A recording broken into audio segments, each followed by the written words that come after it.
Hey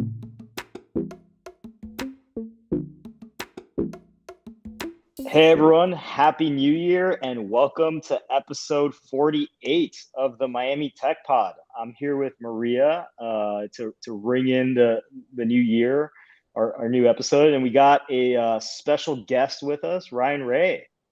Hello, Welcome, guys. man. Thank you How's it so much. going? Happy New Year. It's been a wild last year and New Year's, but I'm very happy to be here and I cannot wait to discuss a little bit about it. Yeah, and for our listeners that I mean, like the three people who may not know Ryan in Miami, Ryan is probably the only person that could go head to head with Maria on meeting every single person in the Miami tech community. Just like one of the most welcoming, true ambassadors to the city that exist. I'd love to just get a sense of the just like how that came to be, right? Like what's your background like? And Yeah. and before we jump into that, a really good disclaimer for all of our listeners is that we recorded this on a Friday at like 5:30 p.m. So definitely happy hour edition. If we get a little excited towards the end, I'm drinking rosé. Maria is drinking some type of wine. Ryan, what are you drinking? Whatever you pronounce this as. LaCroix. I'm going with Yes. LaCroix. Some people pronounce it way more French than I do. Maria, do you have a preferred pronunciation of the sparkling beverage? LaCroix. No, I'm kidding. I say LaCroix too. Look. There you go. Perfect. Well, Uh, anyway, yeah. How did this all come to be, man? Tell us a little bit about your story and like, how you became the Mr. 305 of Miami Tech. oh wow, that's quite a title. I'm not sure I can take that from Pitbull, but um, anyways, so I'm originally from Pennsylvania. I was born and raised there, very rural town, about 400 people, Amish country to be precise, middle of nowhere. I moved after that to the West Coast, and I did every city on the West Coast basically, except for Portland. I did them all from San Diego to Seattle, and I worked for Microsoft at the time. And I ended up in Seattle for 5 years, and I just couldn't handle the weather there anymore. Just couldn't do it. I don't know if you guys did Seattle in the wintertime. I've never been to Washington State. I really want to, and a ton of people at my new company, Picasso, are live there. So I have an open invitation out there. It's beautiful. Just go in the summertime. Do not go in the winter. That's what everyone Anyways, says. I was there for 5 years, 100 shades whiter than this because no sun, and so I actually had moved from Seattle to San Francisco for a new job, and I had been laid off twice in a year from two different jobs, which wasn't fun. But at that point, I had no job, no connection, no whatever. I had no connections on the West Coast, and I was like, where do I want to live? Where have I been the most happy? And I had taken a lot of cruises out of Miami, and I was like, well, I think Miami would be a great place. I just want to move there. So I found a couple of freelance clients on Craigslist and moved down to Miami with like a suitcase and a laptop. That's my line. Um, and so fast forward a couple of years, when I got here, tech has always been in Miami, but I wasn't connected to it. I didn't know any of you guys. There was no, I would say connective tissue for newbies like me to find the tech people. So fast forward to the end of 2020, and the mayor, of course, does his thing, and it starts blowing up. And I've always tweeted a lot about Miami. I just have in general. Like I like tweeting about what I see and my experiences here, and as a transplant to Miami. And so I sort of had an audience for that on Twitter already. But when the mayor did his thing with Dillian and the whole Silicon Valley thing, people started DMing me, asking me about Miami, like, what's it like to live there? Where should I live? Whatever. And that eventually transitioned into, meeting people for coffee and, giving them suggestions on real estate, what neighborhoods to live in, because I've lived in basically every neighborhood in downtown Miami. That's sort of what I've done. So I know about them. But that all started like at the end of December. And then in January, I got introduced to Damien, Miami Tech Life, which at that time was on WhatsApp and only had Maria, 20 members, 25 members? Yeah, probably. Yeah, it was crazy. So we had our first, happy hour at Lenyap with Chris Adamo and Damien. There was like 10 people there, 10, 15 people. And from that, I met a bunch of newbies and a bunch of OGs and, continued my coffee talks with people. And then like it just went crazy from there. Like there was weeks where I would get 20, 30 DMs about people asking about moving to Miami, about the tech scene. And yeah, it just it was all the way up from there. And we'll talk about it later, but Miami Tech Week and Art Basel and all of that, it kept going. And honestly, I didn't think that it would. And I'm an optimistic person, but I could have never imagined we would be where we are today. And just it's crazy. Yeah, I feel like I had a similar feeling where when it all started happening in December of, I guess, 2019, I was like, well, I'll ride the wave for the first month and then life will calm down and I'll go back to my normal existence. And that has just not been the case. It's been a crazy whirlwind. And I feel like Ryan is like the city's own visitors and convention bureau, like in a single person. Well, it's, I think the reason that I sort of fell into this role is because Miami has, there's people out there who promote Miami for other reasons, for partying or beaches or whatever. Like there's plenty of that. And I don't need to add to that. What Miami needed is they needed someone who lived here and lived sort of in the real, I don't want to call it the real Miami. That's a bad term, but it's like in the real world in Miami. And that's what people want to talk to me, because I'm very open and honest that Miami is wonderful. We do have these problems, X, Y, and Z. But in my personal opinion, those our benefits outweigh the problems that we have personally. So I don't know. I just try to be honest. Go ahead.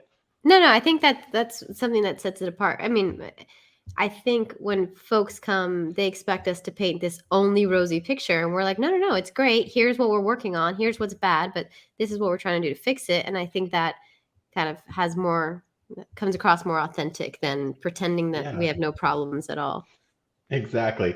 And whatever problems we do have compared to the rest of the world, it looks like, no pun intended, a day at the beach. Like it's just, it's the way it is. And then to finish it all up, I work with Damien, who runs the Miami Tech Life group, and that started as the WhatsApp group with 25 people, and now we're on Telegram with, I think we're closing on 1,000 in this month. I have a title there now. I'm director of growth, which basically means I do the same thing I've been doing for a year and a half. I just sort of help people get acclimated to Miami. I make the connections, whether that be a realtor. My realtor Kevin's amazing, or VC connections or connections to Maria or whoever. Like I just point people in the right direction so that they have a soft landing in Miami, and I enjoy it. So I hope they do too. That's so important. I think we take that for granted, right? Because for all the buzz and hype about all of these amazing people that are moving here, at the end of the day, it's still moving to a city where you may not know anybody. And, a lot of, like everything from, real estate to like where the DMV is, like those like basic things of the community are a little foreign to people that are moving here for the first time. And that is exactly why. So I sort of skipped over it, but my first 2 years in Miami were not fun. I tell everyone that. It's like, why is that? Because I was a fresh off the boat gringo to Miami that I knew nothing about except for taking cruises here. I'm not sure that's politically correct or not, but whatever. We're going with it. It's staying in the pod. And so I knew nothing about Miami except for my experience as a tourist. And I just didn't know how the city worked, how the culture worked. And so for the first year or so, it just wasn't very much fun. Like, once again, I lived in paradise, so that was great. But like from a professional standpoint and connections, I didn't have any. I had a terrible job when I first moved here, terrible, that paid me nothing. And so it also like came together when I met my now BFF, Julia. Julia is a second generation Cuban American, and she taught me the ways of Miami. That's great. And so she's like, here, you want to live here, stay out of this area, go here, this restaurant, whatever. She taught me all of that. And now what I try and do is I try to condense everything she's taught me in 3 years to, 2 weeks for these people who are moving here. So that's what I do. So what are some of those top tips that you give folks? Well, I think that my number one is that when you move to Miami, you have to, like, most people when they move, like, I want to live on the beach per se. I want to live on the beach. And I'm like, no, you don't. You think you do. You think you want to live on the beach, but you really don't.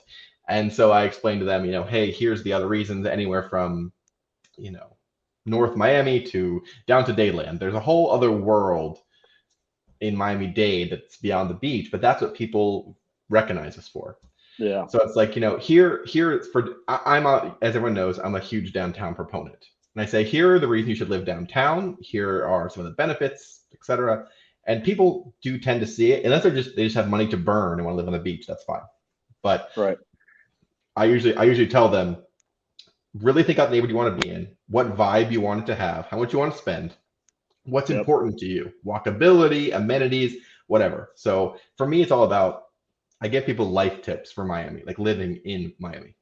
Yeah, no, I definitely see that. And you're a prolific voice on Twitter. I think you tweet more than most people for sure. And of the two things I definitely want to dig in on a little bit, because I think they're just fascinating, is number one, you have been able you have this like almost professional level understanding of real estate in Miami, definitely east of I-95. And I just recently saw an amazing tweet thread about like, here are all of the developments that are breaking ground in Miami that you tweeted a few days ago.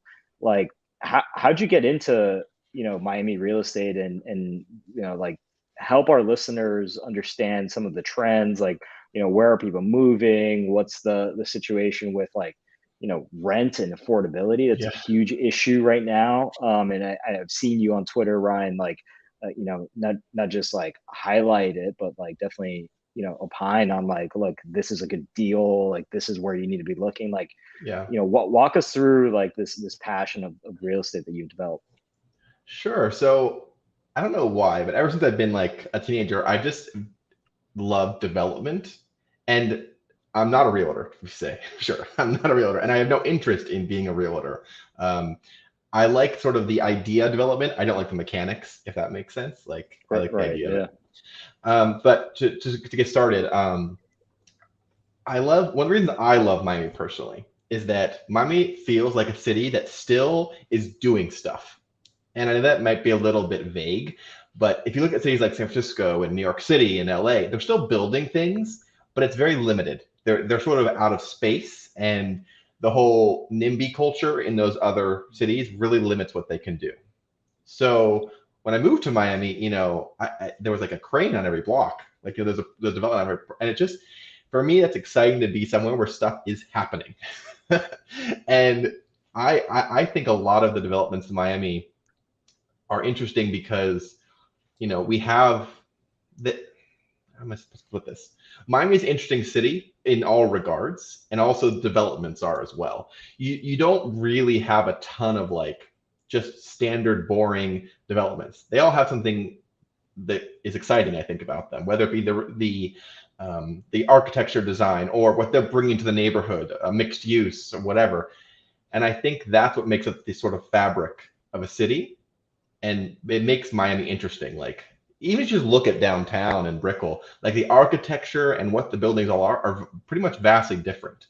They're not, like, for instance, when you look at New York City is so big and so packed that like you can't even like begin to comprehend it.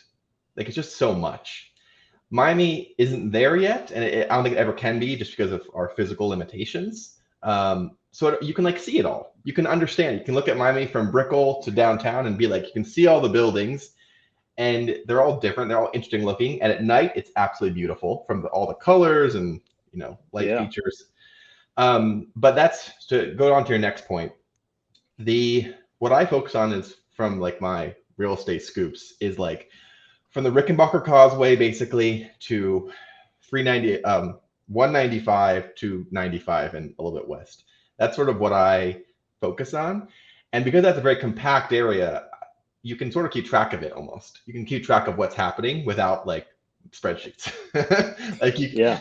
Well, like I heard you were walk- schmoozing the front desk lady the other day at some building and learned something about. Yeah, talk to development. me. Talk to me about your process, all right? Because like Ryan, you don't just like post Twitter, and for everyone like who's watching on YouTube, you'll see it on the screen here. But for those listening on, Spotify or Apple podcasts or whatever, his handle is Volvo Shine, Volvo like the car. And you go into like these detailed reporting accounts of like they just broke ground on this 87-story high rise, and this is like the sidewalk widening efforts of the city, and like there's this bike lane that is being that is like freshly installed, which is great, but there's a car park, so dear Miami Parking Authority, do something about it. Like you're like a citizen journalist. Well, I think that the part of it is I'm sort of a cross-citizen journalist, and I'm also a YIMBY, which is the opposite of a NIMBY. Like I love it. So it's explain, like wait, let's explain, because I had to ask Cesar. Yes, what is NIMBY and what's YIMBY? So NIMBY is not in my backyard. NIMBY. And basically, if you want an example of it, look at San Francisco. Like San Francisco is still probably the most expensive city in the United States, relatively speaking. And they haven't really built anything in 20 years. Yes, they've built stuff, but they haven't built the quantity that they need in 20 years. Because basically the people in San Francisco decided, mainly very wealthy people decided, we like to say the way it is. We like our parks. We like everything exactly the way it is. You may not build anything above 3 stories. Good luck. Right. And so that's an NIMBY. Or when another example would be a wealthy neighborhood that has a train station in it, and the county wants to build housing in the parking lot of the train station. NIMBYs would be like, we don't want that. That's gonna change the character of our neighborhood. You know what I mean? So that's a NIMBY. A YIMBY, which is what I am, is like I see the need. We have a need for housing in Miami-Dade, as do most places. And because of the way Miami is structured, because of the way Florida is structured, we don't have an income tax on personal income. So most of our coffers come from real estate development. And that makes the state of Florida more or less a YIMBY state by default. Because in order to fund the state, we have to build things. And that is especially prevalent here in Miami. Developers basically run the city, and that's a good and a bad thing.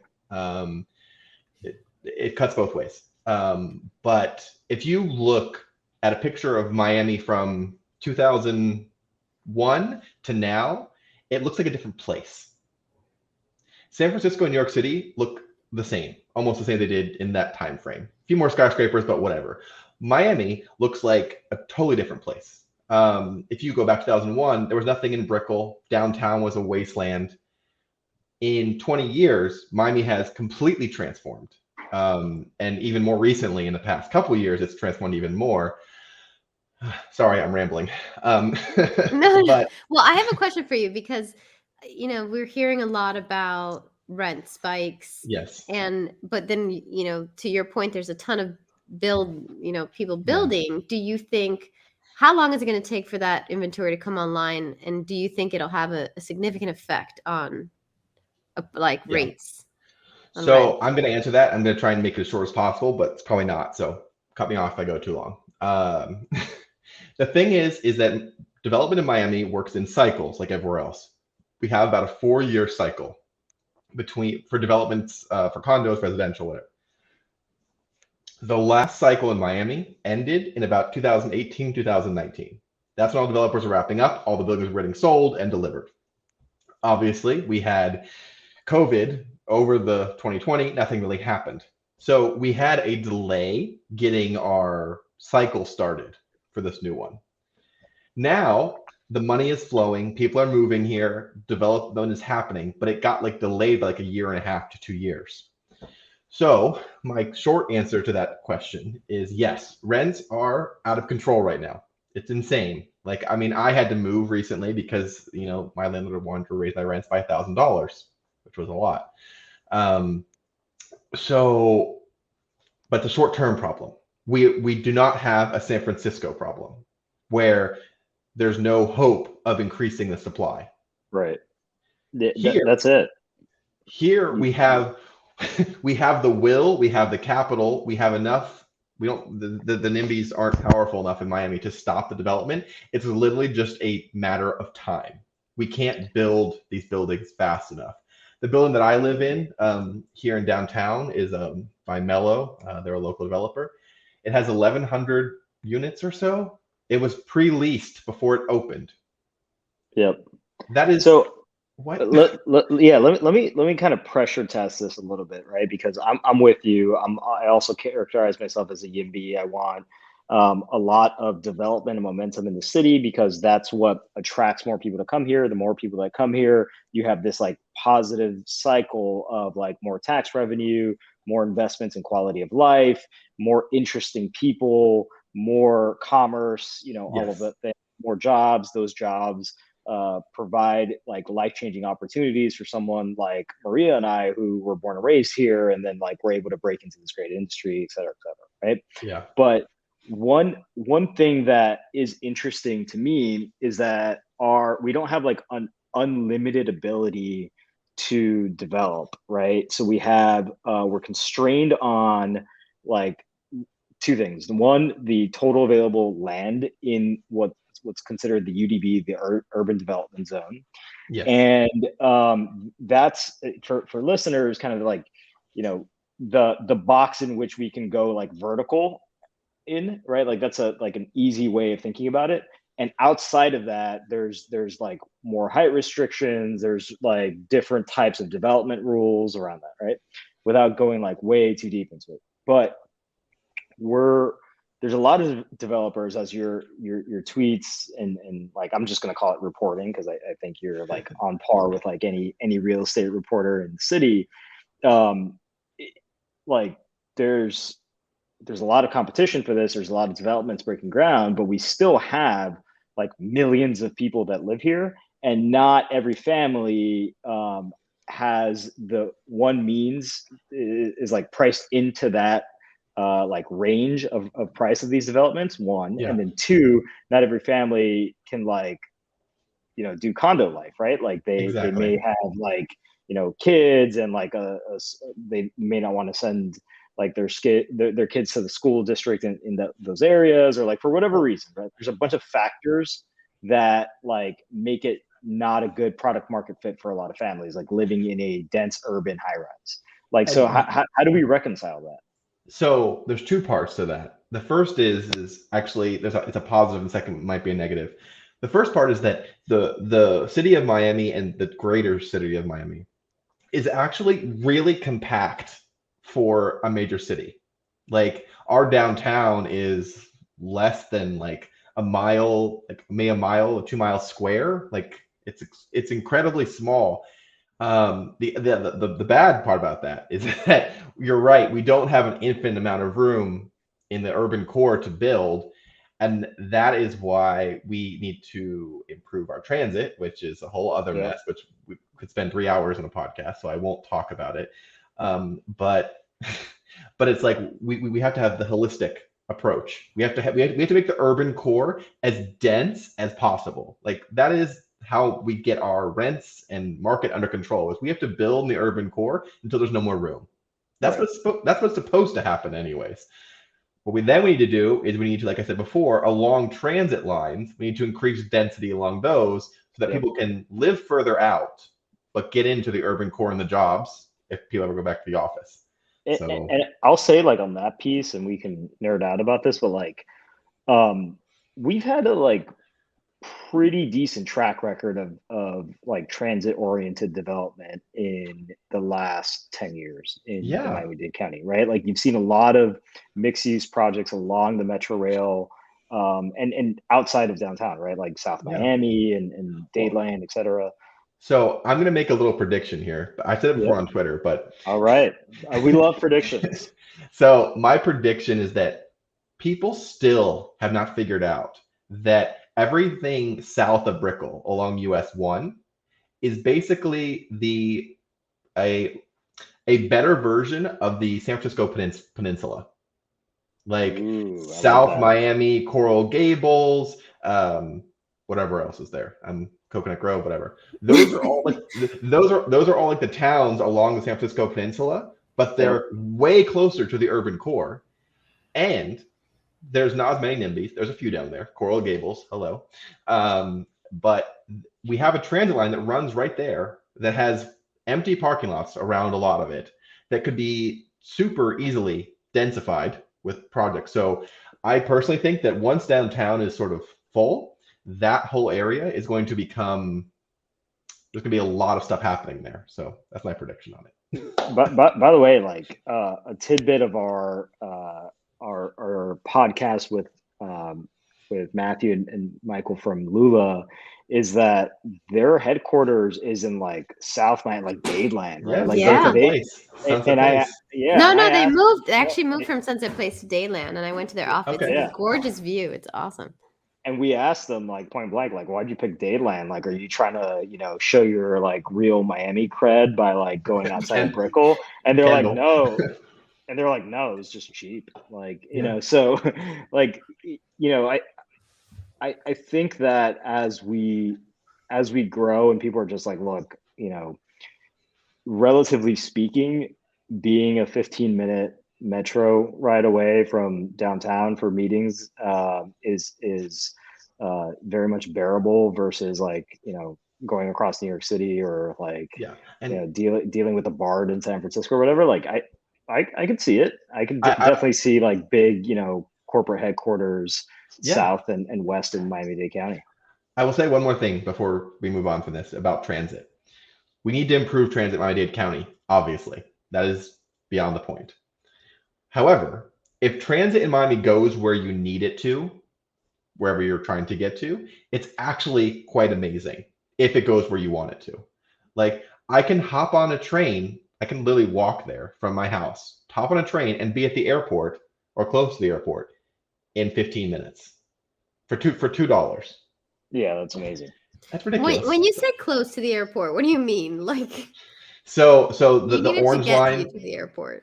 The orange line train takes you to the rental car center at Miami at the airport, which is then like you walk like 500 feet and get on a little shuttle, and it takes you directly to the terminal. So it adds like 10 minutes additional. Okay. But like, I haven't taken it. Okay. It's amazing. Yeah, and it takes you to the MIC, right? Yeah, it takes you to the MIC, and then you can literally get to the terminal in like 5-10 minutes. It's right there. So amazing.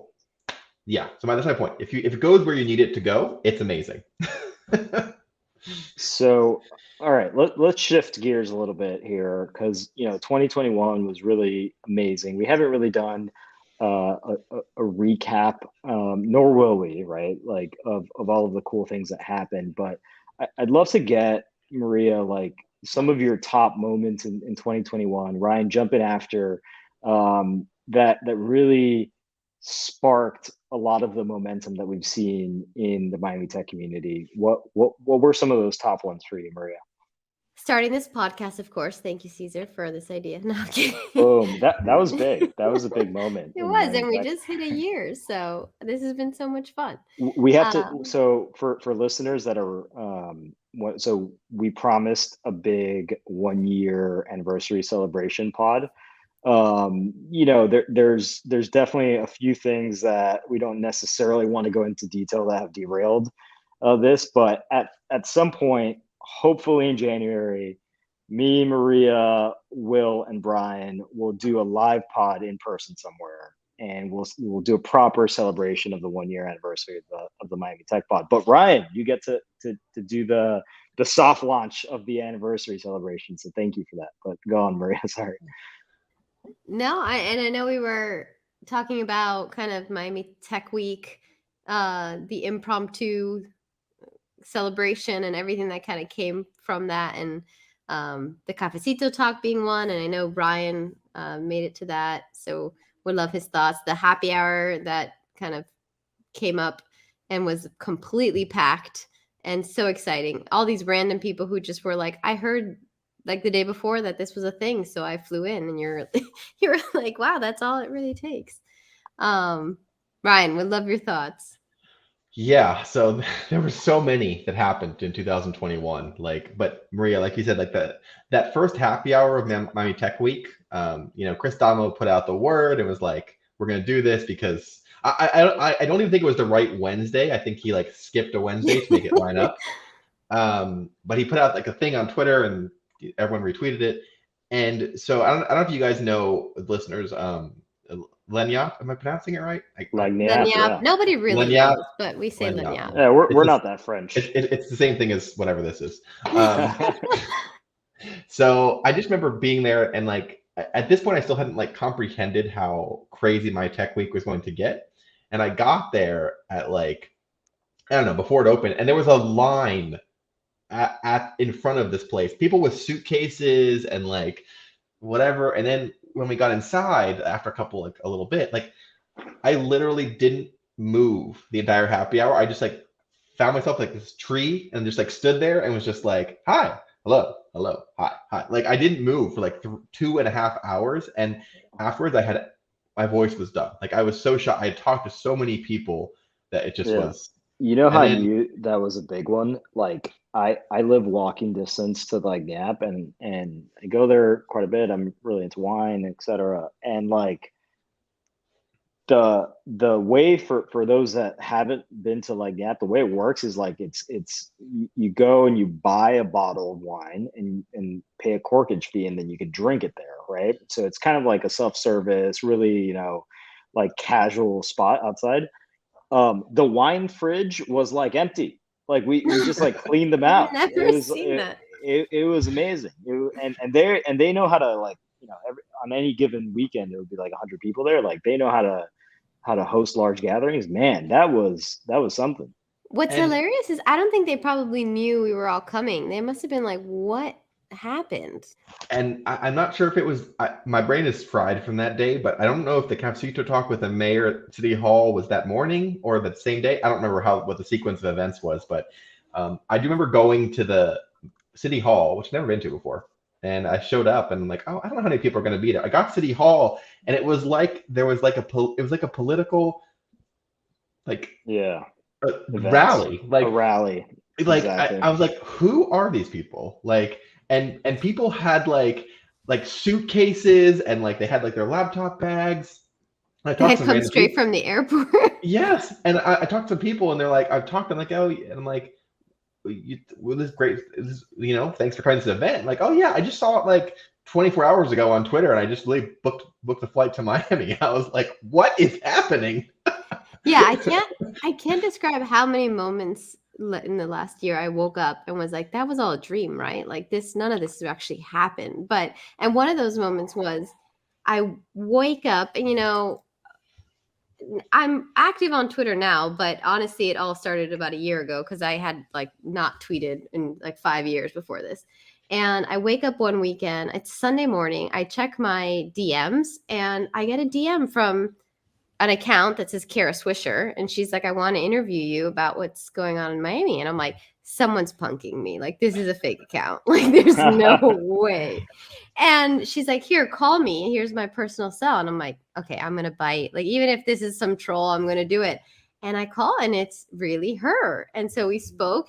Lovely individual, doesn't end up writing the story. She ends up interviewing Suarez and doing a whole other thing. But like the fact that I even got to talk to her, I was like, oh my God, this is like ridiculous. Was she cynical? I actually don't know the story. Was she like, this isn't really real, right, Maria? Like, is that her? No, she was kind of like, she was all for it, but she was also like, is it all these tech bros? Like, how do you feel about some of the more bro-ish people moving there and trying to maybe bring some bad behavior with it? What'd you say? I think I said, hopefully we'll keep that out, but Maria, it's funny, speaking of cynicism, I'm sure you guys all remember the first wave of Clubhouse related stuff that happened in early The 2021. Clubhouse days, like RIP Clubhouse. I mean, like let's just call it 2022. It's over. Pour one out for Clubhouse. Pour one out for Clubhouse. So like could have sold to Twitter, they didn't. All right.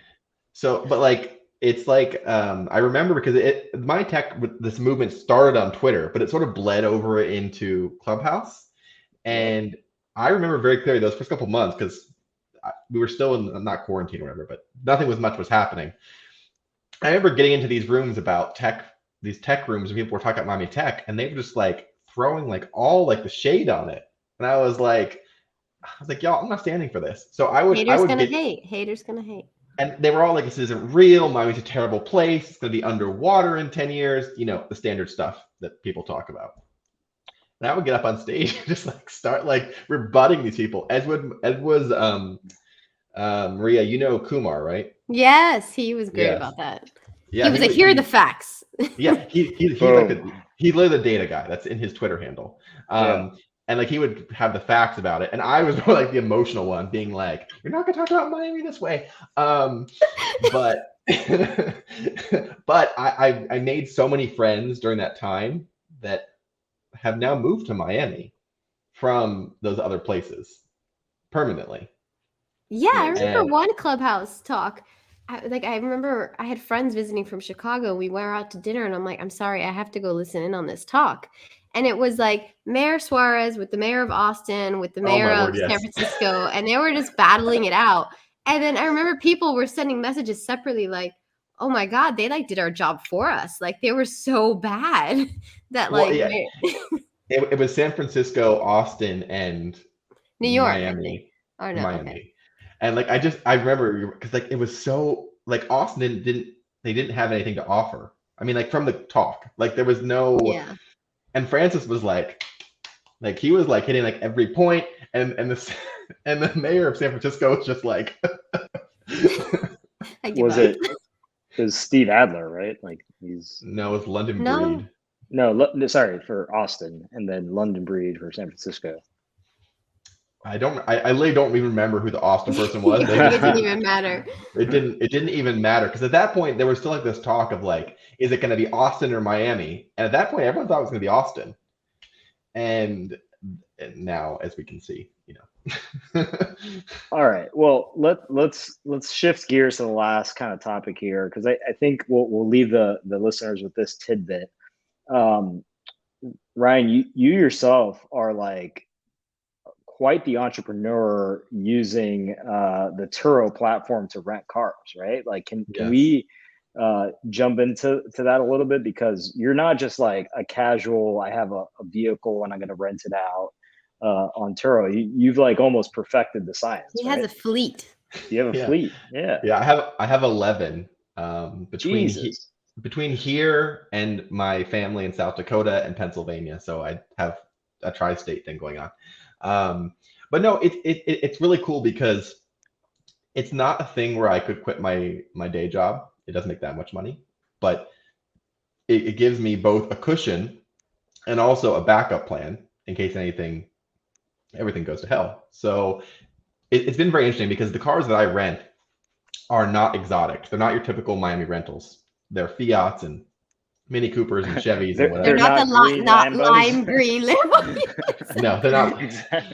They're not Lambos, but you know, these cars produce a pretty good sum per month. You know, like a Fiat can make, you know, $800 a month, and these cars I mainly buy them in cash or with partners, and you know, they make, you know, I buy cars anywhere between $5,000 to $7,000, and during the high season, you know, sometimes these cars can make $1,200, $1,500 a month.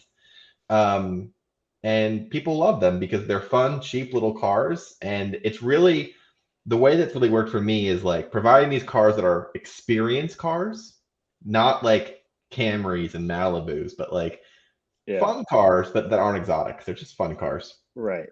And like then convertibles or like cars you would never buy, but you definitely want to like use for weekend. Exactly. My most popular cars are, I have two Volvo convertibles, Volvo Shine, and they're 2012, 2013 hardtop convertibles. People love those things. They take them all over, from the Keys to Orlando, and they rent for like $80 a day. So it's great. But no, it's, if you're looking to get into it as like a little side gig or just for your own personal car, just know that Turo is not passive income. There is work involved, and you do, and there is headaches of cleaning the car, and if someone damages it, blah blah blah.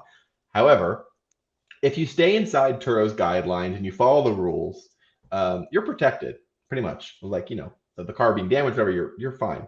But it's really nice to like turn a depreciating asset, a car. Well, cars don't depreciate anymore; they just go up.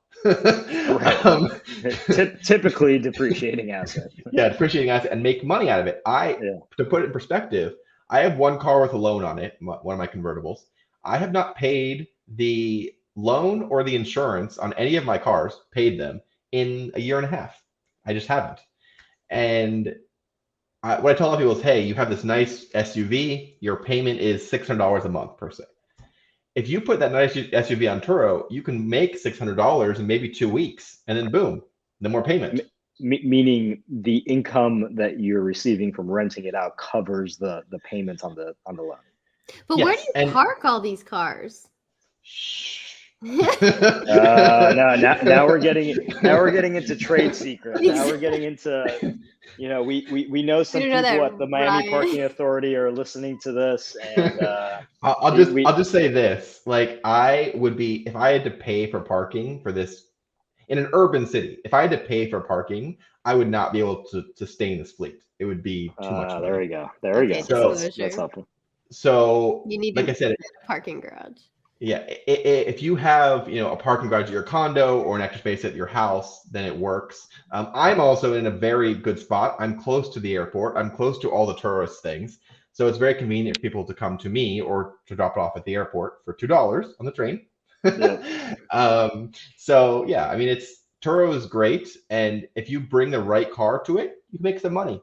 It's cool. Well, look, this wasn't an ad for Turo. It was more. We should hit him up for one though. No, yes. On a serious note, you can sponsor me anytime, Turo. Anytime. it was highlighting one thing, which is like, this is a incredibly Miami thing, right? Like, this is a city of side hustles. There's no question about that. You have like a bunch of really hardworking people that, like everyone, have to deal with the realities that living here is not super cheap, and they have costs, and they want to like save and produce income for their families and all that, and you've really provided a master class in how to do that on this particular platform. And I think, just to sort of close it out for like Miami in general, like, one of the things that makes Miami amazing is that it's a city that I always say this, that things feel possible. Like, things feel possible here, whether that be in real estate or Miami Tech or Turo or side gigs or whatever. Things feel like they're possible here, and it's, without waxing poetic here, it feels a place like the American dream you can still do stuff, and there's opportunity. I'm not saying you're going to strike gold, but there's opportunity here that I don't think exists in the same amount in other places, if that makes any sense. Yes, it does. All right. It's like a permissionless. Yeah. Before we wrap, Maria, you're blowing up the group chat here. What's your question? I have one question. I'm putting you on the spot, Ryan, but briefly. No. It's a good thing. Get ready. Briefly, any predictions for 2022 in the Miami Tech realm? Oh, snap. Well, I think my prediction is we did all this work in 2021. We laid the groundwork. We made the connections. We built the community. I think 2022 is going to be the year where stuff takes the fork off. Like, I don't think we're honestly ready for the amount of growth and funding and people who are coming to our city, because as we've seen over the past few weeks, the whole world is freaking out again over whatever is happening. Yep. And Miami is continuing to go on like we always have. So I think we're going to continue to see an influx of people who are bringing wealth, job, and opportunities to our city, and I'm excited for it. I'm a little nervous because we need to build some stuff, housing, and transit. I was gonna say, but did you lock in a 2-year lease or something with your new place? no, because the view that I currently have will not exist in like a year. Yeah, So that's I a just real did a thing. year. That's another tip for anyone who's moving here. If there's an empty Oh, lot next to you, just yes. expect that you won't have whatever view you have. Maria, my line is if you live in Miami and there's not a park in front of you or water, that view is not permanent. It's that simple. Amazing. Maria, do you have any predictions for 2022? I have one, but I want to Oh, hear you yours. go first. Let me think No, about no, it. no, no. I want to hear yours. No, I asked a question I didn't even prepare an answer for. I was just Okay, fine. I'll buy you some time here. My prediction is that we are going to see at least one company that was started since the "How can I help" tweet from Mayor Suarez go public in 2022. And I have no inside scoop on this, but yes, you do. I no, I really don't like, and I haven't talked to him about it, even though we see each other at Pasión del Cielo in Midtown a lot. But I think it's going to be Open Store. I think Keith and Jack are going to take Open Store public. They're raising money and growing at a rate that isn't just super fast, but there's probably revenue to back it. And I think that they will either SPAC or go public via some type of direct listing or fast approach by the end of the year. That's my prediction. My prediction is that 2022 is the year where we start seeing more locals getting involved in the tech scene. And I'm not talking locals like us. I'm talking people who are just joining the workforce or have not been involved in tech before. I know of one specifically who recently joined the company we were just talking about. And I believe he's their first Miami local hire, I think. Not 100% sure, but I I believe. love that. So I think we're gonna see more of that. I think people are. I think you're gonna see companies realize we have local talent here that will help them out. That's my prediction in 2020. And I think that's going to be key to not repeating some of the mistakes of other cities. Is like, how do we make sure that people who've been here for a long time don't feel left out in this whole movement? Exactly. Last prediction: Will Ryan Robb is going to become a billionaire in 2022. That's it. All right. Thanks for joining the Miami Tech Pod, episode 48. This was really fun, Ryan. Awesome, and like this was great. We wanted to have you on the pod for a while. Thanks for joining us and providing all of your insights. Maria, thanks for joining me in drinking a glass of wine during the episode. I thought I was going to drink solo, which is always sad. And Everybody follow Ryan at Volvo Shine on Twitter. You can. And we have a cool guest lined up for the next episode. We're going to be highlighting Miami Hack Week, which is coming up, and we'll see you all pretty soon. Hit us up on Twitter at Miami Tech Pod. Take care. See you guys soon.